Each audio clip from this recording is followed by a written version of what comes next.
온전히 충성할 때 우리에게 주어진 꿈과 그 복을 얻게 될 것이고 누리게 될 것임을 말씀해 주셨습니다. 나아가서 우리의 꿈과 비전을 이루기 위해서는 하나님 주신 힘과 능력으로 우리가 그런 모든 것들을 이루게 될 것이라고 함께 은혜를 나누었습니다. 여러분, 우리의 삶 가운데 주어진 그런 꿈과 비전들을 이렇게 순종함으로 인해서 그렇게 날마다 꿈을 이루어가는 저와 여러분의 삶이 되기를 주님의 이름으로 축복합니다. 지난 14일 이 유럽에 있는 벨기에의 한 요양원에 산타크로스가 방문했다고 합니다. 코로나로 인해서 참 이렇게 어려움을 겪고 있는 어르신들을 위로하기 위해서 산타크로스가 그들을 방문해서 선물도 주고 함께 위로를 하는데요.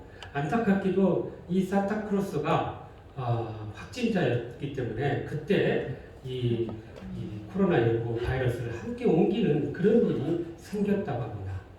참 선물도 주고 서로 위로를 하려고 했는데 선물도 줄 뿐만 아니라 코로나 바이러스까지 선물로 주는 바람에 거기에 큰 어려움이 임하게 되었다는 거예요. 거기 입소자인 169명 중에 61명의 환자와 또 이 직원 14명이 이 코로나에 확진되는 그런 큰 어려움을 겪게 되었다고 합니다. 이로 인해서 한 분이 돌아가시게 됐고요. 또 한 분은 산소호흡을 해야 될 정도로 그런 아주 유독한 그런 상황에 처하게 되었다고 합니다. 요양원 측에서는 이분이 와서 그렇게 선물을 나눠주고 함께 이런 일들을 할 때 함께 이렇게 모일 수 있는 공유 공간에서 그것도 방역 수칙을 잘 지키고 했다고 이야기하지만 그러나 실제 사진을 보면 그들이 마스크도 벗고 너무 편하게 이야기했던 장면들이 드러나는 것을 보게 됩니다. 후에 알게 됐지만 이 산타크로스로 분장했던 이 사람이 바로 요양원에 계신 분의 아들이었다는 거예요. 그러니까 자기의 부모님을 이렇게 위로하기 위해서 왔다가 이런 일을 겪게 되었다는 것입니다. 안타깝게도 이분의 이러한 일로 인해서 한 사람이 죽게 되는 그런 일들이 있었던 거예요.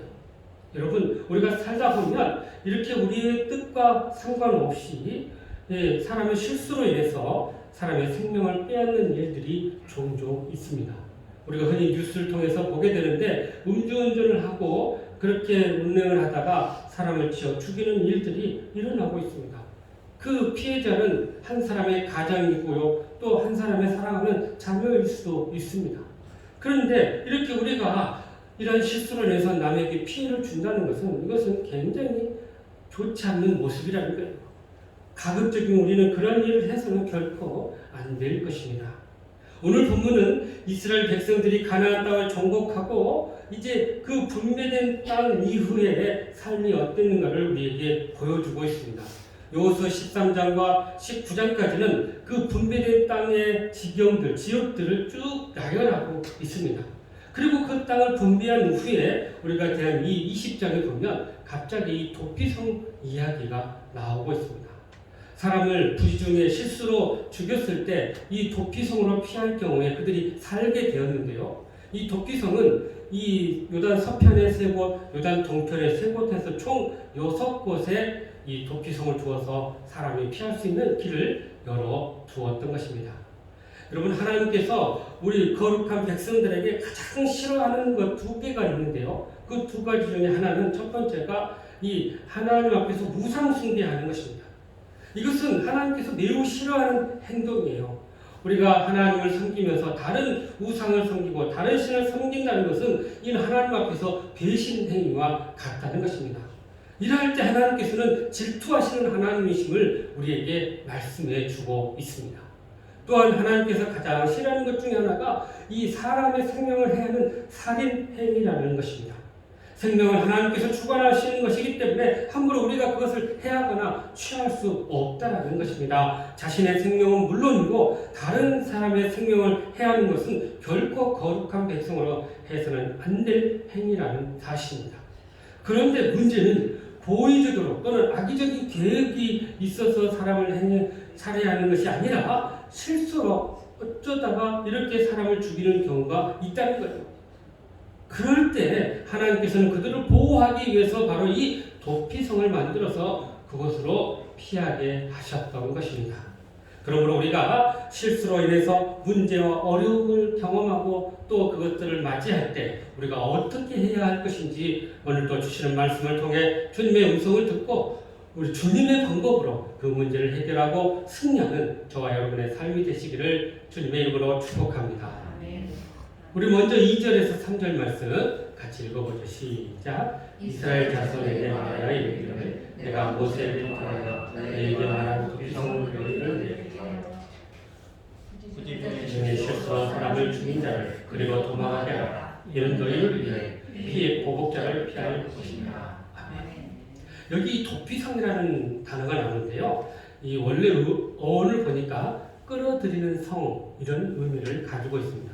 무슨 말일까요? 사람을 실수로 살인하고 나서 그를 끌어들여서 피해 보복자로서 보호하기 위해서 생명을 보호하기 위한 그러한 성이다라는 의미를 가지고 있습니다. 그래서 3절에 보니까 부지 중에 실수로 사람을 죽인 자라는 표현이 나옵니다. 이것은 계획적이고 의도성이 없는 우연한 사고로 사람을 죽이는 그런 일을 의미해요. 그러니까 살인은 사실 어떤 경우라도 하나님께서 용납하지 못할 그런 죄입니다. 그에 대한 대가를 반드시 지불하도록 하셨습니다. 그러나 실수로 인한 이 살인과 의도적인 살인을 하나님은 구별하셨던 것입니다. 그래서 부지 중에 실수로 사람을 죽인 경우에는 그를 도피성으로 피하게 하셔서 그에게 살 길을 열어주셨던 것입니다.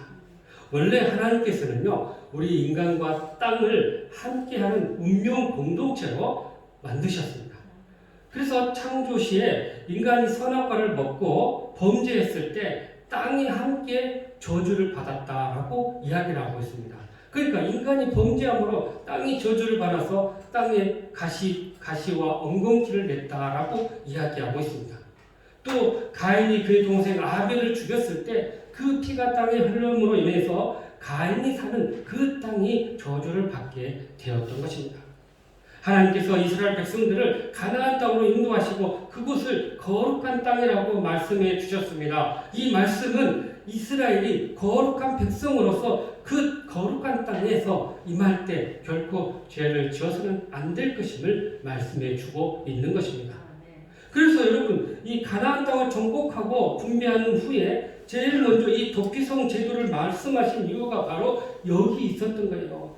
그들이 살인이나 죄로 인해서 그에게 주어진 이 거룩한 땅이 더럽히지 않도록 하기 위한 하나님의 말씀이었던 것입니다.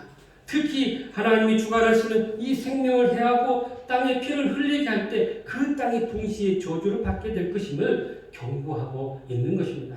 그래서 사람이 피를 흘리고 그 피를 흘리게 한 사람을 죽여야만이 그 땅이 정결하게 되었던 것을 알게 됩니다. 구약의 그 율법의 근본 정신은요, 이는 이, 누는 누, 또 생명은 생명으로 그렇게 갖게 하셨습니다. 이 말은 사실은 원래 의도는 그만큼 생명은 소중하기에 함부로 해쳐서는 안 될 것임을 강조한 표현입니다. 자신의 소유와 생명이 소중하듯이 다른 사람의 소유와 생명이 소중하다는 것입니다. 그래서 타인의 소유와 생명을 인정하고 소중히 여겨야 할 것임을 강조하고 있는 것입니다. 그런데 하나님은 실수로 인해서 잘못으로 이렇게 피할 수 있는 길을 열어놓아 주셨던 거예요. 도피성으로 피함으로 이 피의 보복자로부터 피할 수 있는 기회를 주셨던 것입니다. 오늘 본문 3절에 보면 이 하반절에 피해 보복자라는 자가 나옵니다. 이 피해 보복자는요, 피해자의 가장 가까운 친족 중에 책임이 있는 자를 의미합니다. 이런 사람을 히브리어로 보엘이라는 단어를 사용했는데 이게 무슨 의미냐? 기업을 물은 자다라는 표현입니다. 그러니까 자녀나 친척인 사람이 가해자에게 이 보복을 할 수 있는 자를 의미하고 있어요. 어떤 사람이 억울하게 죽임을 당했을 때 가족 중에 가까운 사람이 복수를 맹세하고 그 가해자에게 보복을 하는 것을 의미하고 있는 것입니다. 우리가 영화를 보면요, 영화의 줄거리 내용을 가끔씩 보면 이 복수의 이야기가 종종 나옵니다. 이 복수하는 이야기를 우리가 이렇게 보면 마음의 어떤 통쾌함도 느끼고 또 이 카타르시스를 경험할 때가 종종 있습니다. 마치 이 복수가 정의를 이루는 듯한 그런 느낌을 갖게 합니다. 그러나 여러분, 하나님은 이 사람을 죽이는 것을 인간의 행위에서 벗어나는 것으로 규정하고 있다는 사실입니다. 하나님께서는 생명을 주관하신 분이고 이 생명은 하나님의 영역이기 때문입니다. 그래서 우리가 누군가로부터 피해를 당하고 그것으로 인해서 함부로 보복하는 것을 하나님은 철저히 금하고 계신다는 사실입니다. 그래서 우리가 아무리 악한 사람이라 할지라도 하나님의 법과 이 세상의 법의 심판에 맡겨야지 이런 사적인 보복으로 인해서 그것을 이렇게 사람을 해한다는 것은 결코 하나님이 기뻐하지 않으신다는 거예요. 그 어떤 경우에도 살인은 정당화될 수 없다는 것입니다. 보복은 또 다른 보복을 나누는 그런 악순환을 가져오기 때문입니다. 그렇다면 이 도피성 이야기가 우리에게 준 영적인 교훈이 무엇일까요? 도피성은 부지중의 실수로 살인자를 받아주는 그러한 곳이었습니다. 살인자들은 살인으로 인해서 죽임을 당하여 마땅하지만 그렇게 피하여서 살 수 있는 곳이 있다는 것을 이야기하고 있는 거예요. 여기에 바로 복음의 원리가 숨겨져 있습니다. 우리는 죄로 인해서 죽을 수밖에 없는 그런 존재들이지만 그러나 우리가 예수님께 피한다면 우리 역시 다시 살 수 있다는 것을 말씀해 주고 있는 것입니다. 특별히 우리는 주님의 오심을 기념하는 이 대강절을 지내면서 주님이 왜 이 땅에 오셨는가를 다시 한번 기억해야 한다는 것입니다. 바로 우리의 죄인들을 위해서 이 죄인들이 정말 피할 수 있는 길, 살 수 있는 길을 열어주기 위해서 주님이 이 땅에 오셨던 것입니다. 죄인이 피할 수 있는 그 도피성과 같은 곳, 우리의 피난처인 곳이 바로 예수 그리스도이심을 우리에게 말씀해주고 있는 것입니다. 신앙의 거장이었던 이 코리텐 붐이라는 여사가 있었는데요. 이분이 유대인을 숨겨줬다는 이유로 이 독일군에게 체포되어서 라벤스부르크라는 수용소에서 무려 5년 동안을 이 수용 생활을 하게 되었다고 합니다. 특히 해방되기 전 4개월 동안은요, 이 독방에 갇혀가지고 그 어두움과 악취와 옆방에서 막 들려오는 그 비명 소리에, 그 고문 소리에 정말 두렵고 떨리는 그런 나날을 보내게 되었다고 합니다. 너무나 힘들고 어려워서 주님 앞에 손을 들고 그렇게 기도했답니다. 주님, 더 이상 저가 견딜 수가 없습니다. 저의 믿음도 이제 점점 약해지고 있습니다. 라고 부르짖었다고 합니다. 그때 갑자기 코리의 눈에 작은 개미 한 마리가 이렇게 지나가다가 앞에 고여있는 물을 피해서 급히 다른 곳으로 이렇게 피하고 숨는 모습을 보게 되었습니다. 그때 주님께서 주님의 음성으로 그렇게 코리에게 말씀해 주셨습니다. 저 개미를 봐라. 바닥에 물이 고여서 그렇게 숨을 곳으로 달려가지 않느냐. 내가 바로 너의 피난처이다. 저 개미같이 나에게로 달려와라. 라는 주님의 음성을 듣고 그가 큰 위로를 받게 되었다고 합니다. 그래서 그 주님의 용기, 주님이 주시는 그 용기를 가지고 그 남은 수용 생활을 무사히 마치고 자유인이 되었다고 합니다.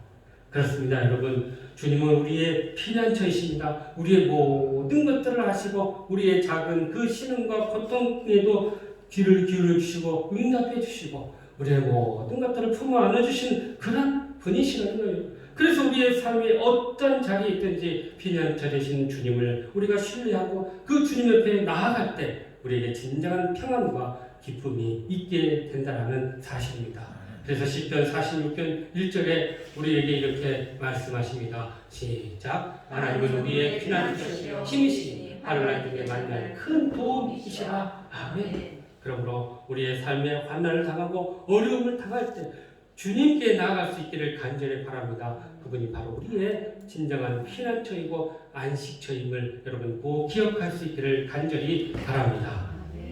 계속해서 우리 4절 말씀 다시 한번 보시죠. 시작. 이 성읍들 중에 나의 그 성읍에 들어가는 분도 서서 그 성읍의 장로들의 귀에 자기의 사건을 말할 것이요 그들은 그를 성읍에 받아들여 한 곳을 주어 자기들 중에 거주하게 하고. 아멘. 이 도피성으로 들어가는 자는요, 거기 성읍의 장로들에게 자기의 사건을 말해야 될 것임을 이야기하고 있습니다. 부지 중에 살인자가 되어서 도피성으로 피할 수 있는 한 가지 조건이 있는데 그것은 그 성의 장로에게 자신이 경험했던 이야기를 다 털어놓아야 한다는 것입니다. 자기가 어떤 상황에서 사람을 죽이게 되었고 이렇게 억울하게 이렇게 상황을 당해서 이곳에 피하게 되었습니다. 라는 이 모든 것들을 털어놔야 한다는 거예요. 성의 장로는 그 모든 상황을 듣고 이 사람이 정말 실수로 사람을 죽였는지 아니면 의도적으로 죽였는지를 판단하고 실수로 죽였을 경우에 이 도피성 안으로 들어갈 수 있도록 허락해 주었던 것입니다. 당시 장로는 이렇게 재판관의 역할을 했어요. 그리고 모든 상황을 그가 잘 판단해서 이 사람이 도피성으로 들어갈 수 있는지를 판단했던 것입니다. 이렇게 정상적인 절차를 밟고 사람이 그 도피성 안으로 들어가게 되면 피해 보복자가 와서 그를 잡아가려고 하거나 또는 그를 내놓으라고 한다 한들 그 사람은 결코 내줄 수 없다는 거예요. 그 사람은 도피의 성 안에서 얼마든지 이렇게 자유롭게 살 수 있게 되었던 것입니다. 스스로 성 밖으로 나가지 않는 한 그는 안전을 보장받게 되었던 것입니다. 여기서 우리는 두 가지 교훈을 얻게 돼요. 하나는 우리가 실수로 사람을 죽였다 하더라도 그 사람은 일단 죄인이라는 것입니다. 당시에는 과실치사나 또는 정당방위나 이런 개념이 없기 때문에 일단 사람을 죽이면 다 죄인이고 율법에 따라 죽음을 당해야 했습니다. 그러나 하나님께서는 그 억울함을 인정하시고 지금까지의 삶을 정리하고 이제 도피성으로 들어가서 그곳에서 새로운 삶을 살도록 허락해 주셨던 거예요. 그래서 여러분 도피성으로 들어갔다는 말은 이 과거의 옛된 삶, 죄악된 삶을 다 청산하고 이제 도피성 안에서는 새로운 삶을 살 수 있다는 것을 말씀해 주고 있는 것입니다.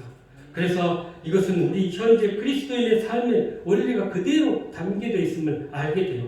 우리는 비록 살인하지는 않았지만 우리의 죄 때문에 예수님께서 십자가에서 돌아가게 하시는 그런 살인자와 마찬가지였다는 거예요. 뿐만 아니라 우리의 마음속에는 사람 미워하고 또 얼마나 우리가 그들을 시기하고 질투하는 가운데서 사람들을 마음속으로 살인했는지 모릅니다. 그러니까 단지 우리가 실제 행위로 살인하지 않았을 뿐이지 마음으로는 얼마든지 죄를 짓고 있다는 것입니다. 그렇기 때문에 우리는 도피성에서 바로 이 모든 옛된 삶을 이제 정리하고 주님 안에서 새로운 삶을 살아가야 한다는 것을 말씀해 주고 있는 것입니다. 주님 안에서 과거의 모든 죄악들, 모든 옛 삶을 청산해버리고 이제 도피성 안에서 주님 안에서 새로운 삶을 살 수 있음을 우리에게 말씀해 주고 있는 것입니다.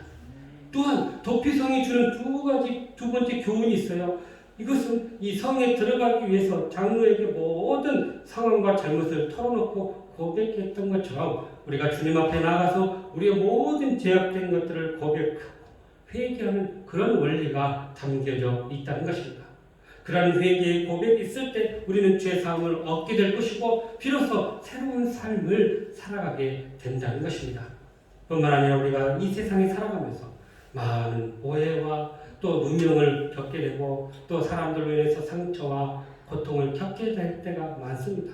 그때 그것을 혼자 고통스러워하고 혼자 고민할 것이 아니라 그것 역시 주님 앞에 다 털어놓고 내려놓고 주님 앞에 고백할 때 주님께서 우리의 모든 아픔과 고통을 싸매어 주시고 치유해 주시고 회복해 주시고 응답해 주시는 그 주님을 우리가 경험하게 된다는 사실입니다.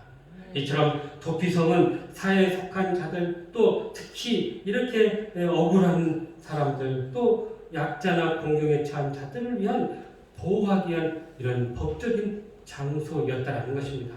그래서 이 도피성 6곳에 있는 이 도피성은요 정말 모든 사람들이 쉽게 접근할 수 있도록 그렇게 만들어 놨다는 거예요.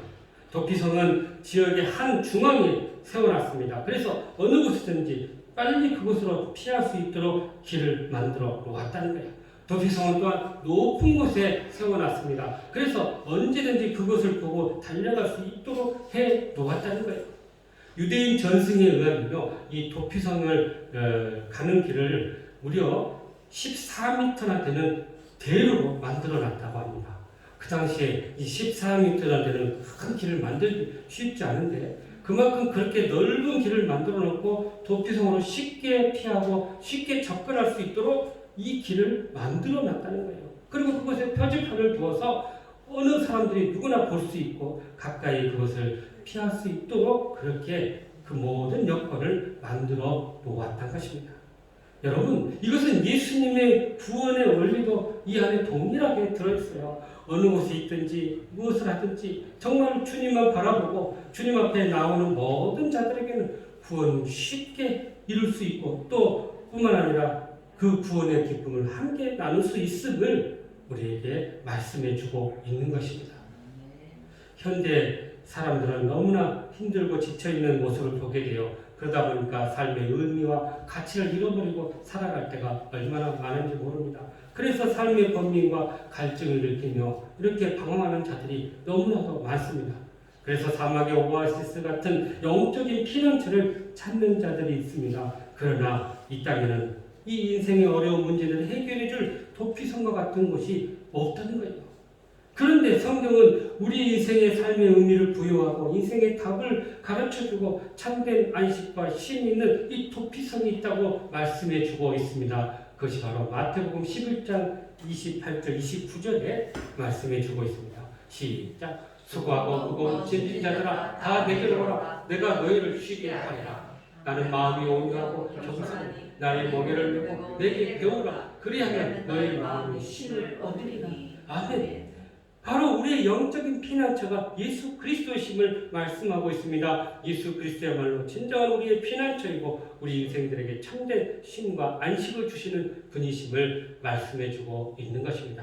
그러므로 우리는 주님 안에서 모든 것들을 내려놓고 주님께 맡기고 주님 안에서 참된 쉼과 안식을 누리는 저와 여러분의 삶이 되시기를 간절히 바랍니다. 마지막으로 우리 6절 말씀 다시 한번 보시죠. 시작. 그 살인자는 회중에 서서 재판을 받기까지 또는 그 당시 제사장이 죽기까지 그 성읍에 거주하다가 그 후에 그 살인자는 그 성을 곧 자기가 도망하여 자기 성 자기 집으로 돌아갈지니라 하라 하시니라. 아멘. 자, 여기 보니까 이 도피성 안에 있던 살인자가 자기 집, 자기 성으로 돌아갈 수 있는 길을 이야기하고 있습니다. 그것은 그 당시에 대제사장이 죽었을 때 가능하다는 거예요. 실수로 살인해서 이 도피성으로 피했습니다. 이제 그곳에서 그가 죽을 때까지 그곳에서 살 수밖에 없는 그런 상황이었어요. 그런데 자기의 본래 집으로 돌아갈 수 있는 기회가 있다는 거예요. 그 당시에 대제사장이 죽었을 때 가능하다는 것입니다. 이것은 대제사장의 죽음으로 모든 죄가 사해졌다라는 그런 의미를 가지고 있습니다. 어쩌면 이것이 바로 이 도피성의 하이라이트와 같은 이야기입니다. 부지중 살인자가 유일하게 피할 수 있는 곳은 도피성이었는데 그 도피성에서만 살아야 되는데 이제 자기의 집으로 돌아갈 수 있다는 것에 놀라운 은혜가 있습니다. 그것은 대제사장의 죽음으로 모든 죄에서 이제 해방됐다는 거예요. 대제사장이 죽으면 모든 죄수들도 풀어줬어요. 여러분, 그러니까 그 당시에 이렇게 죄수를 풀어주거나 또 그렇게 노예를 풀어주는 일들이 있는데요. 그 대표적인 예가 희년제도예요. 50년이 되면 모든 노예들, 죄수들을 풀어준다.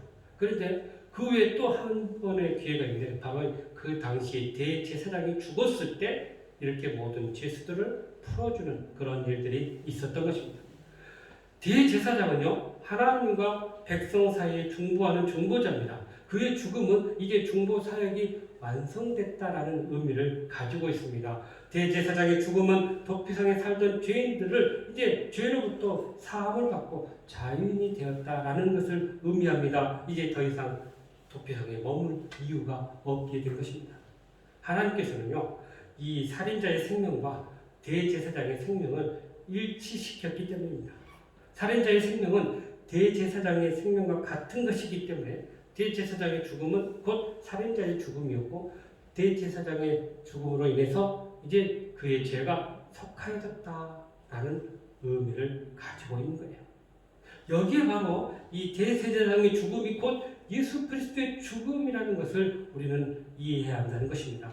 예수님은 하나님과 인간 사이의 완전한 중보자이셨습니다. 예수님께서 이 땅에 오셔서 우리의 모든 죄와 허물을 십자가에서 다 지불해 주셨고 다 자유케 해주셨습니다.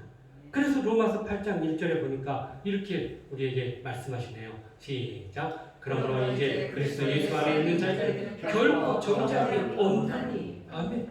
그리고 주님이 죽으심으로 말미암아 이제 더 이상 우리가 정죄받을 이유가 없다는 것입니다. 그분이 대신 우리의 죄를 사해 주셨기 때문입니다.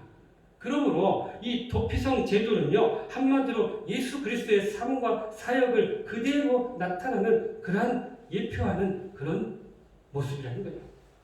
20세기 위대한 성경학자였던 영국의 아더 핑크 목사님이 이 도피성이 예수 그리스도를 예표하는 7가지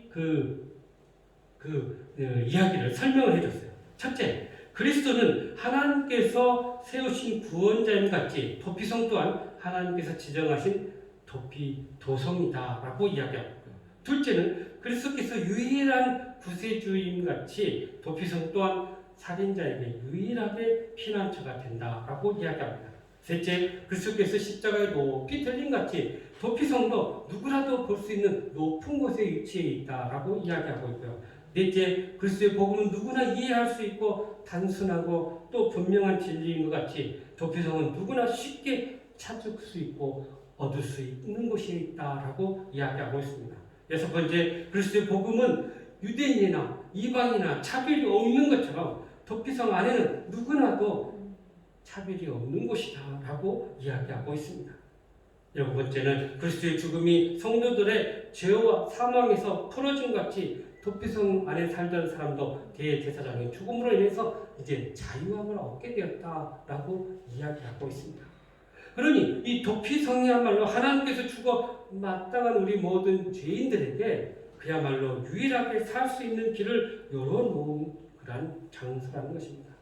예수님이야말로 길이요 진리요 생명 되셔서 우리에게 유일한 영생의 길로 가기 위한 길을 열어놓으신 분이라는 사실입니다.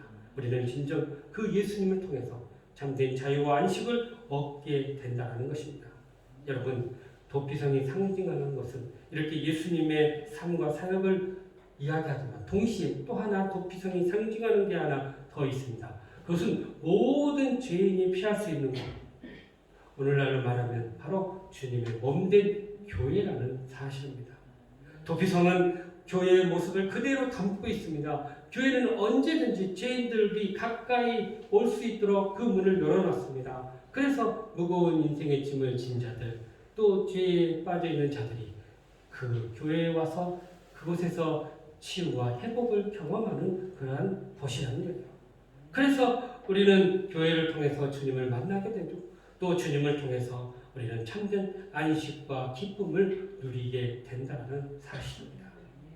한 번은요, 비행기 안에서 이런 일이 있었다고 합니다. 미국에서 한국으로 들어오는 비행기 안에 장시간을 비행을 하다 보니까 참 사람들이 무료한 시간들을 지내게 되는데요. 여기에 한 대여섯 살 된 이 꼬마 아이가 승객들과 함께 막 대화를 하고 기내를 돌아다니는 그런 아이가 있었다고 합니다. 아이를 보니까 참 예쁘게 생긴 귀여운 여자아이였다고 해요. 그래서 이 여자아이가 활발한 그런 성격 탓에 이 사람한테도 가서 말을 건네고 이 사람한테 가서 얘기도 하고 또 음식을 나눠 먹고 그러면서 그곳에서 이렇게 시간을 보내다 보니까 순식간에 그 비행기 안에서 이 아이는 아주 인기 있는 그런 아이가 되었다고 합니다. 어떤 할머니는 그 아이 손 한 번 잡아보려고 이렇게 손까지 내면서 선물도 줬다고 해요. 그만큼 그 아이가 그곳에서 참 많은 사람들에게 기쁨이 되었는데 문제는 갑자기 이 비행기가 돌풀성 기류를 만나게 되니까요. 비행기가 막 크게 흔들렸답니다. 그렇게 위기가 오니까 이 명랑하였던 아이가 손살같이 달려갔던 곳이 있는데 바로 그의 엄마의 품이었다는 거예요. 여러분, 우리가 이 장면을 보면서 우리 인생의 위기와 위험이 다가올 때 우리가 돌아가야 할 품이 어디인가를 우리에게 말씀해 주고 있는 것입니다. 우리 인생에서 감당하기 힘들고 어려운 그런 고통을 만날 때 우리가 달려갈 수 있는 품은 바로 예수님이시고 그의 몸된 교회라는 사실입니다.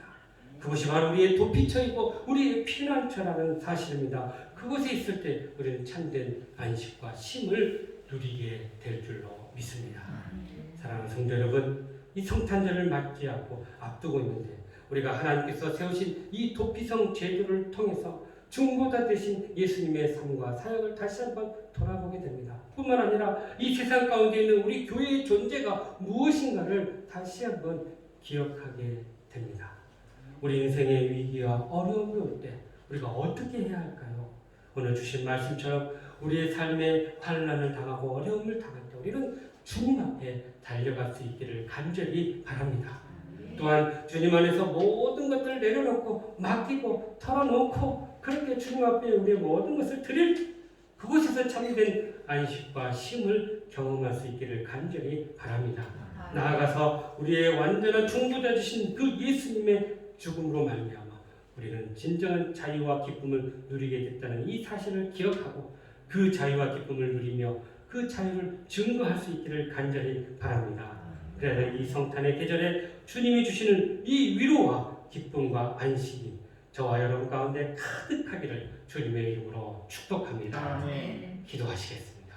사랑과 은혜가 풍성하신 하나님, 참으로 우리의 인생에 환난과 고난을 경험할 때마다 우리는 주님 앞에 나가고 몸된 교회 가운데서 참된 안식과 기쁨과 자유함을 누릴 수 있게 하여 주시옵소서. 그 은혜, 그 사랑에 감사하고 이 성탄의 계절 그 주님을 전하는 저희 모두가 되게 하여 주시옵소서. 예수님의 이름으로 기도하옵나이다. 아멘.